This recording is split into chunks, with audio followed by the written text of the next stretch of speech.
علامه امینی تو القدیر میگه، رحمت خدا به روح علامه امینی، میگه اون روزی که پیغمبر تو قدیر، چون بهانه‌گیریشون اینجوریه، تو قدیر دست امیرالمؤمنین رو بالا برد و صدا زد معاشر الناس من کنت مولا فهذا علی مولا، فهذا علی مولا. تا حالا به این فکر کردی که چرا پیغمبر گفت و این علی،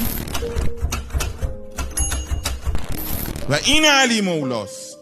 این علی که من دارم بهش اشاره میکنم. چرا علامه؟ خب به خاطر این که دو تا علت داشت. یک، فردا پس فردا اینها نیان ادعا نکنن که ما تو خیابون میگفتن ابوبکر، تو خونه علی صدامون میکردن بابا. دو، 10 تا علی غیر از امیرالمومنین، غیر از علی 10 تا علی دیگه تو اون جمع بودن، فردا پس فردا میگفتن این علی نبود، اون علی بود، اون نبود، یکی دیگه بود.